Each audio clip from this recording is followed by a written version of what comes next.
Queridos amigos da TV Cidade, mais uma vez aqui estamos com o programa Filosofia para a Vida, filosofia aplicada no seu cotidiano. E hoje vamos falar daquela que é considerada a mãe de Deus, a mãe do Salvador, Maria, a Santíssima Virgem Maria.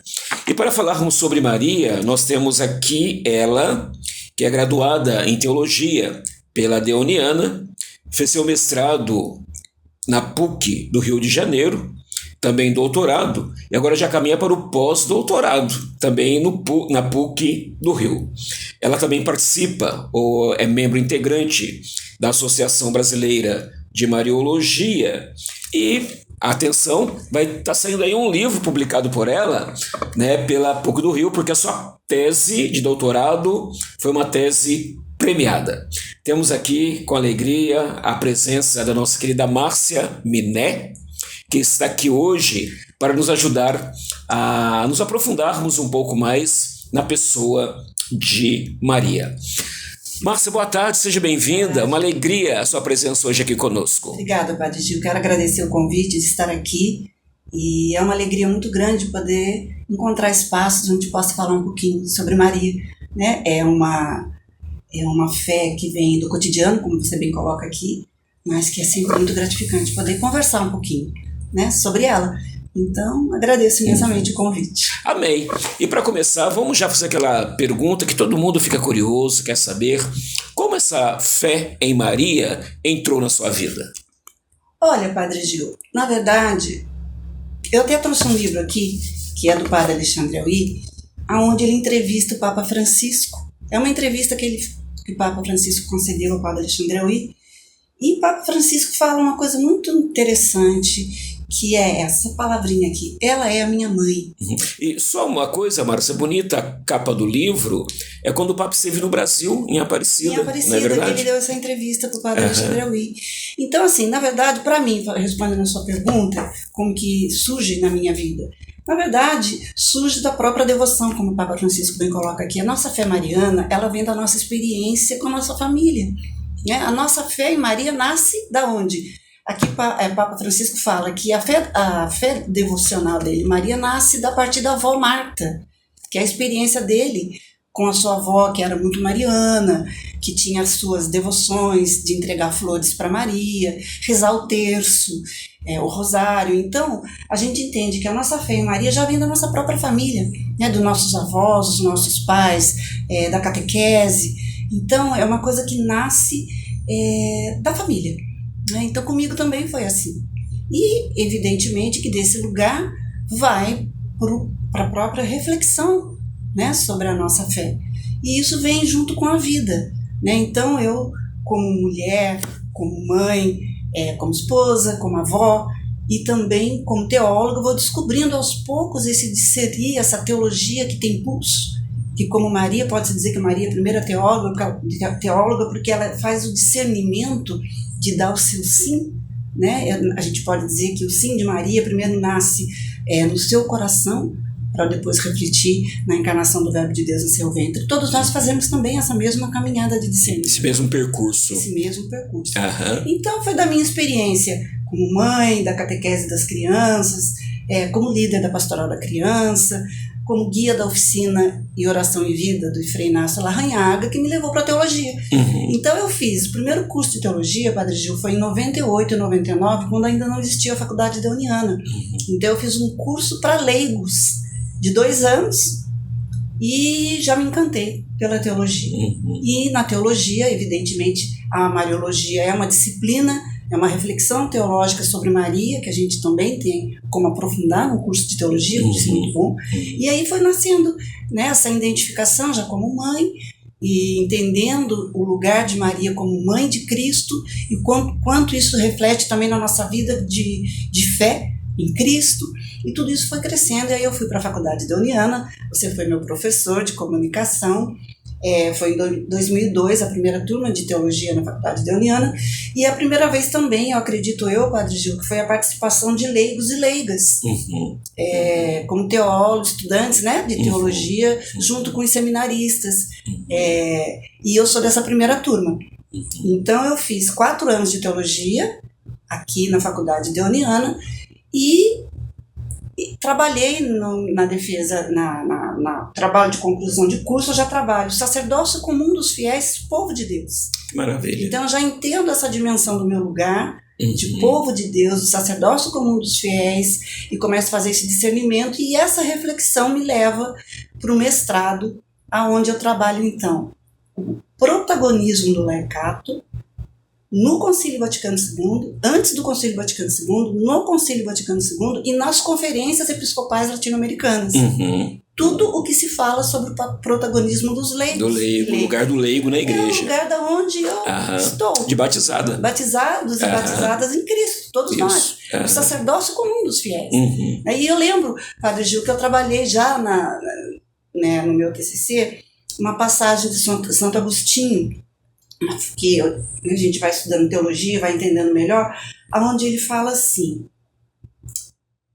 para vós sou bispo, e convosco sou cristão. Então aí já começa uma dimensão da eclesiologia, que a gente vai fazendo já um link, aí já vem a teologia, que leva para pneumatologia, leva para a gente entender a ação do Espírito Santo no nosso batismo, e entender a encarnação do Verbo de Deus no seio de Maria. Então a gente vai fazendo esses links. Eu fiz uma pós-graduação em Mariologia também, que foi uma parceria de sucesso com a Faculdade Deoniana e a Academia Marial de Aparecida. Que maravilha! Foram 3 turmas, eu sou da primeira turma.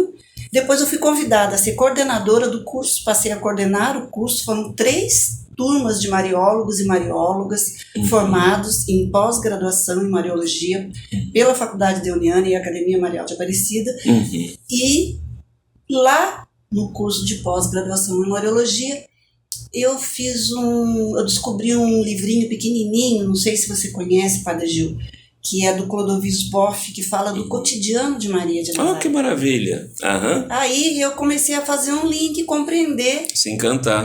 Porque ele traz essa Maria dos evangelhos, essa mariologia de uma mulher que nasce em um contexto, uma estrutura, na Palestina do século I, compreender como que era a vida em clãs na época de Cristo, de Jesus, qual que era o papel, fundamentais. Na verdade, clãs era em torno de 30, 40 pessoas da mesma família, sempre do marido, da família do marido. Então a gente vai entendendo, tirando um pouco, porque a gente sabe que às vezes a gente tem assim uma fé que pode, em vez de ajudar, um pouco atrapalhar, quando a gente não consegue entender a dimensão de uma fé encarnada na vida. Essa Maria que está conosco, que faz parte desse povo de Deus. Tanto é que sabemos até o lugar onde ela nasceu, Nazaré. Maria de Nazaré. Então é um contexto muito específico, né, Márcia? Então a gente, para estudar teologia, parece que é uma coisa que a gente vai lá para as alturas. Não, é o contrário. A gente vai para a existência do cotidiano. Para a raiz mesmo. Para a raiz do nosso cotidiano. E entende que a nossa fé é em uma pessoa. É na segunda pessoa da Santíssima Trindade, na pessoa de nosso Senhor Jesus Cristo. Márcia, é muito bonito esse seu percurso, como leiga, e bastante rico também pelo que você nos conta, É muito bom que a fé católica ela seja explicada também pelos leigos. E você explicando Maria, você tem até ali um lugar de fala como mulher. Então, para nós é muito rico ter alguém como você, que se encantou, aí pela figura de Nossa Senhora e se aprofundou nesse nível, porque o seu nível de profundidade acadêmica é bem profundo, até já partindo para um pós-doutorado.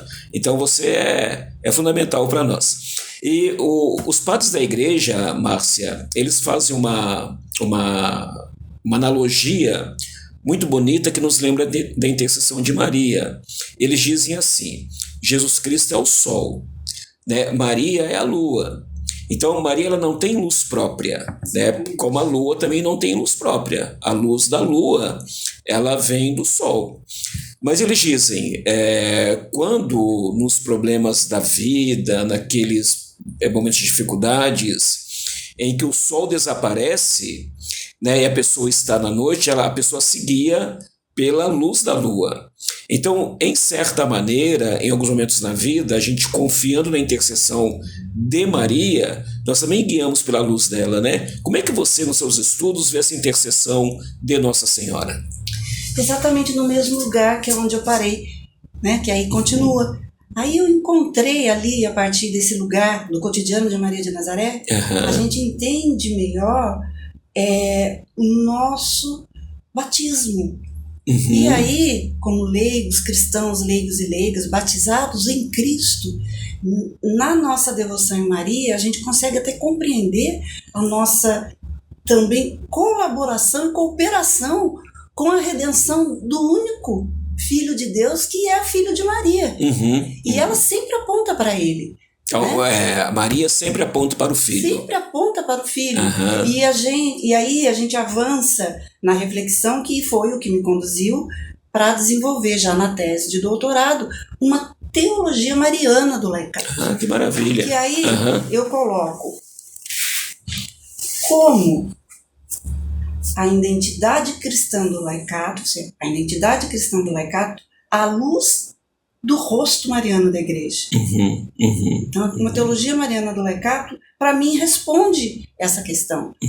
Né? E eu trago isso assim, exatamente dessa forma. Por quê? Porque eu encontrei também, Padre Gil, fazendo essa minha leitura, um livrinho pequenininho do Ratzinger, que ainda não era papa, que ele nos traz a filha de Sião. Olha só. E aí a gente entende também essa dimensão de Maria, quando a gente coloca Maria como criatura de Deus, como membro do povo de Deus. Então, ela ali, o Ratzinger coloca como pequeno resto de Israel, né? Aquela que acreditou. Então, em Maria se dá o cumprimento da promessa que já Deus tinha, se cumpre essa promessa, tinha uma promessa com o seu povo, e Maria é membro desse povo que crê, fiel que acreditou. Que acredita. Né? Então lá em Lucas, eu coloco isso também na Anunciação, a gente pode se dizer assim, que um método que nasce não somente na ação católica, que é o método do ver, julgar, agir e celebrar, eu descubro ali em Lucas também que é o método de Maria, próprio de Maria. Como assim? Porque Maria, Lucas nos mostra que no momento que ela recebe o anjo, a anunciação, que ela será a mãe do Messias, que a promessa se cumprirá em seu ventre, ela recebe uma saudação única, que é a Keharitomene, alegra-te cheia de graça, o Senhor está contigo. E Maria vê o anjo. Então ela já está fazendo esse método próprio dela, ela vê. Mas Lucas nos conta ali que esse momento é um momento totalmente dialogal. Ela dialoga com o anjo. Fala, conversa. Ela diz, ela vê. Aí ela começa a julgar. Primeiro ela se espanta. Pode-se dizer que há um espanto, um assombro, plasmada. Um assombro, né? Assombro. Fica assombrada. Né? Então ela fica inquieta. E o anjo diz, fica tranquila, o Senhor está contigo. E ela já está fazendo o quê? Um julgar e discernir. Né? Nesse momento de discernimento. Já está um julgamento ali. Como se dará isso? Né? E aí ela já parte para o agir, que é o seu sim. Ela compreende, mas não compreende tudo totalmente, porque não é um sim estático, é um sim de uma vida inteira, como nós. Né? É um sim de discernimento de uma vida inteira, que é ali o agir e o sim. O que Maria responde? Eis aqui a serva do Senhor, seja feita em mim a vossa palavra. Bonito, né, Márcia? E é um agir, Márcia, que você coloca, que depois se desdobra, né? Porque assim que ela termina de falar com o anjo, ela vai se coloca a caminho para ajudar a sua prima Isabel, e o que acontece né? ali? Serviço. O encontro do Antigo e do Novo Testamento. A própria saudação de Isabel, nação São Ave. Que me dera, como que Isabel coloca, Padre Gil? Quem sou eu para receber em casa a mãe do meu Salvador? Mãe do Salvador, é verdade.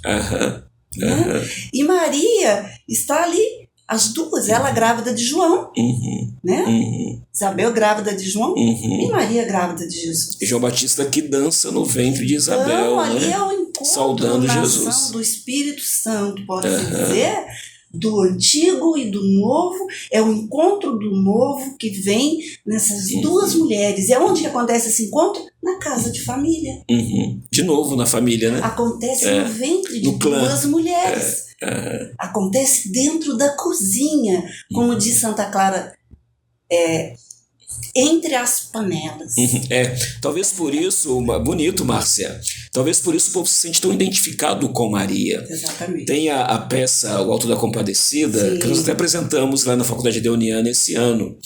E, de fato, o João Grilo, que é um dos personagens, ele pede a intercessão de Maria, porque na cabecinha dele, Maria é gente como a gente mesmo. É isso mesmo. Então tem essa identificação direta do povo com Nossa Senhora, né? E exatamente isso, Padre Gil, que eu acho que é o que o nosso Papa Leão XIV... Ok, a famosa nota. A famosa nota. Que nós vamos ver agora, viu? É isso, não é? Isso, que Márcia. A gente chega, a gente vai caminhando e a gente vai compreendendo e ampliando que a fé, ela nunca está desconectada da vida. Não, e depois a Igreja Católica, ela tem essa preocupação de não fazer interrupções na nossa caminhada da fé. Daí, conforme a gente conversava no carro, né, o magistério da igreja, que é sempre muito atento, né, para manter essa continuidade teológica, a Bíblia, no depósito da fé.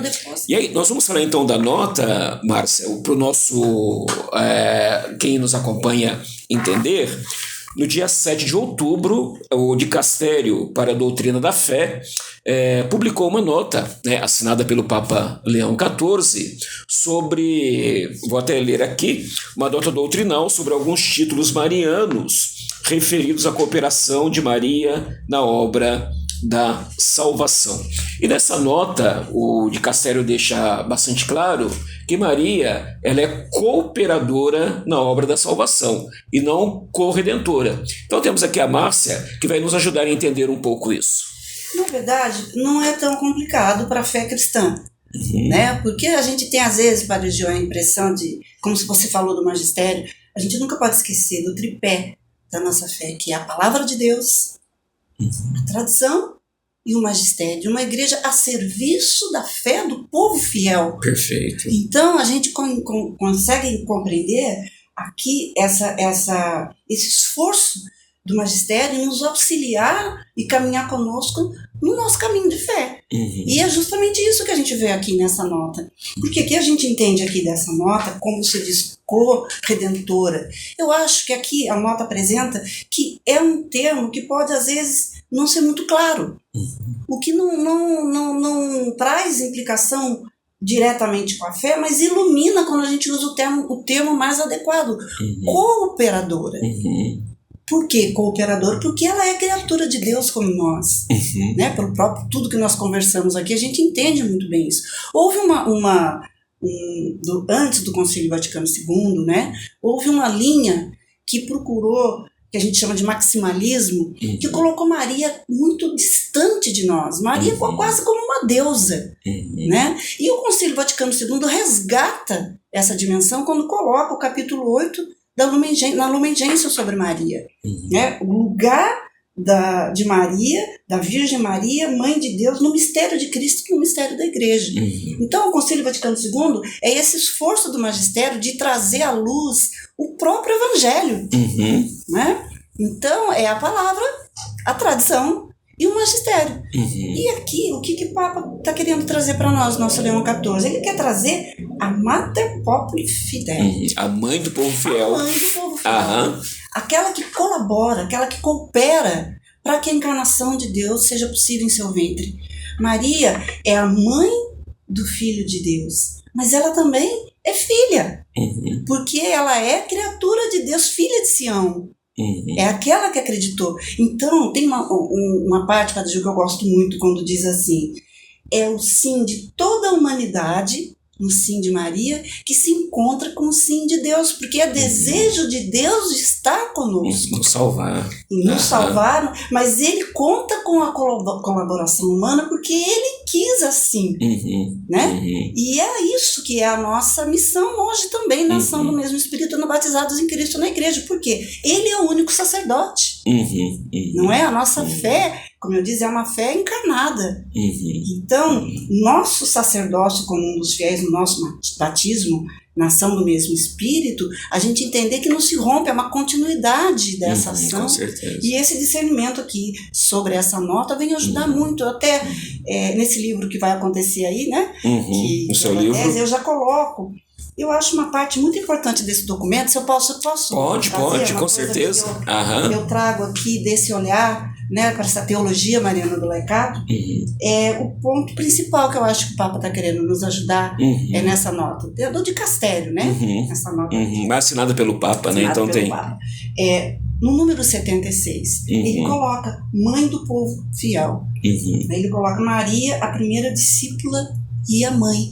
Então, depois eu vou ler uma última parte aqui que eu acho que é fundamental para entender, mas antes eu não posso deixar de colocar ela como primeira discípula para a gente entender, que eu já conversamos no carro sobre a passagem de Marcos, aonde acontece, todo mundo acho que conhece essa passagem, que é um pouco estranha, né? Para quem não acha que Jesus está ofendendo Maria, mas não é, né? Não é o caso. De Marcos, aonde Jesus é uma crise que acontece ali, né? Existe uma crise, Jesus está realmente agora indo para sua missão.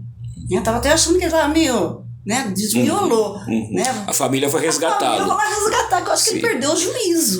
Porque a proposta de Jesus, da proposta que ele traz, o reino de Deus está entre nós, é uma coisa, assim, muito forte, que mexe com as estruturas e mexe com a estrutura da mãe também. Então, na passagem de Marcos tem sua mãe e seus irmãos estão lá fora, Jesus está dentro. A gente entende em Marcos e Lucas, né, aparece dentro de casa. Então, mais uma vez aparece a questão dentro no discernimento.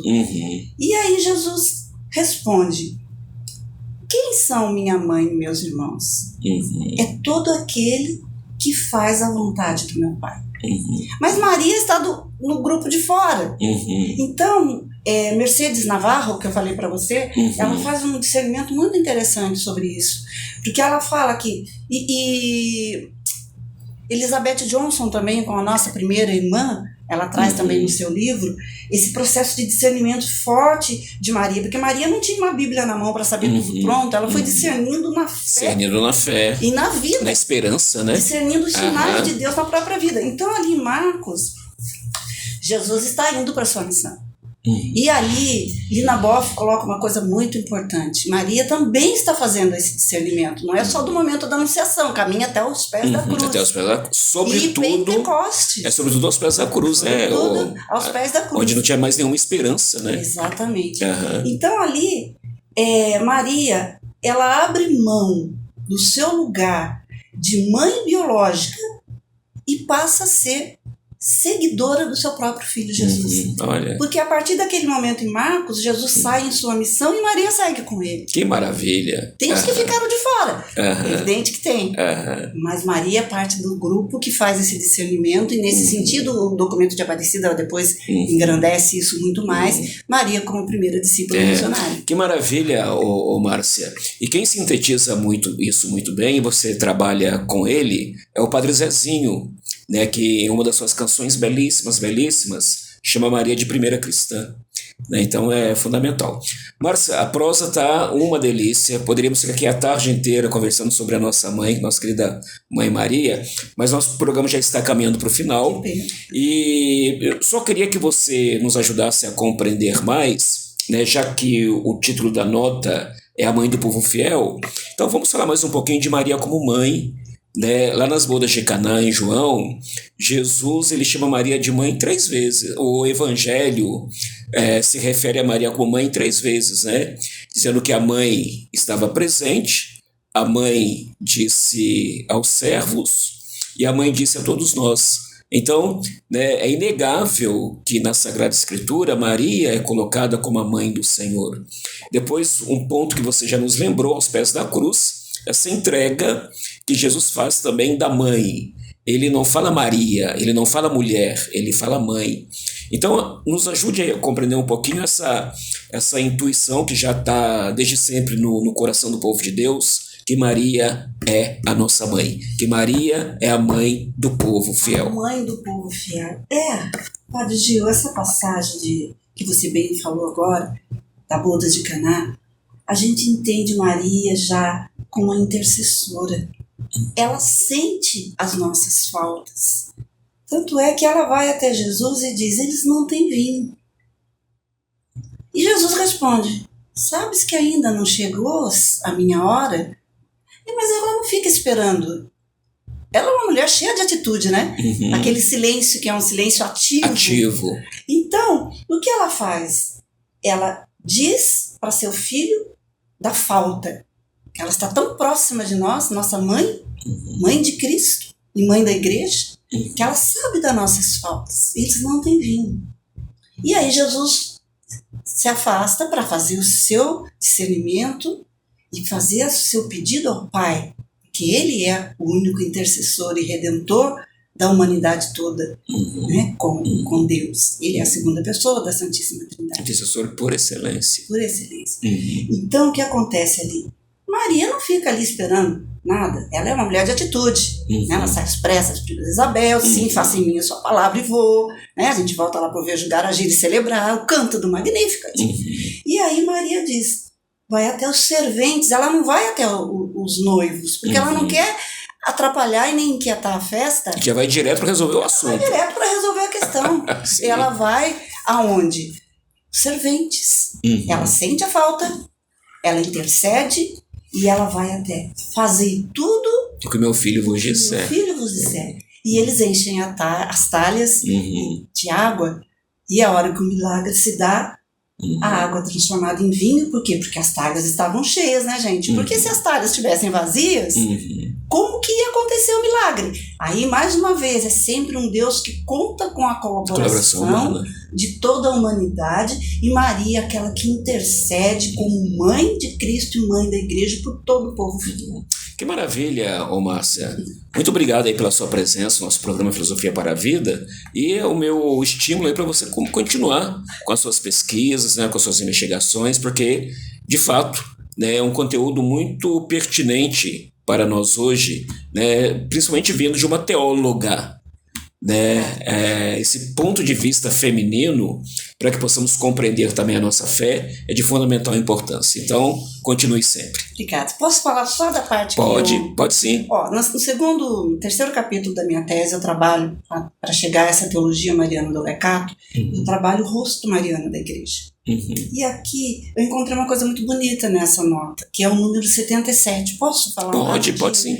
Aqui, olha. O povo fiel não se distancia de Cristo nem do Evangelho quando se aproxima dela, de Maria, mas é capaz de ler, nessa imagem materna, todos os mistérios do Evangelho, porque nesse rosto materno vê refletido o Senhor que nos busca, que vem ao nosso encontro com os braços abertos. Olha que bonito. Que maravilha. E mais, ele continua, que se detém diante de nós. É um Deus que vê que está de braços abertos, e mais, que se inclina e nos levanta até a altura do seu rosto. É o ato materno do próprio Deus, que se rebaixa, que nos levanta e engrandece até a altura do seu rosto, e se revela esse rosto materno da igreja. Oh, que maravilha! Muito bonito. Que bom. Então, Maria é a nossa mãe, estamos tranquilos, né? Temos uma mãe que intercede por nós, não junto ao Pai, atenção, mas junto ao Filho, na intercessão materna de Nossa Senhora. E na peça, Márcia, da Compadecida, o João Grilo, né, ali ele faz uma invocação toda especial, né, chamando Nossa Senhora, que a gente vai fechar o programa então agora, já estamos um pouco atrasados, com a invocação de João Grilo. Ele diz assim: valei-me Nossa Senhora, Mãe de Deus de Nazaré, a vaca mansa dá leite, a braba dá quando quer, a mansa dá sossegada, a braba levanta o pé. Já fui barco, fui navio, mas hoje sou escalé. Já fui menino, fui homem, só me falta ser mulher. Valei-me Nossa Senhora, Mãe de Deus de Nazaré. essa intercessão de Maria, que a querida Márcia nos ajudou hoje a compreender um pouquinho mais. Obrigada. Até mais.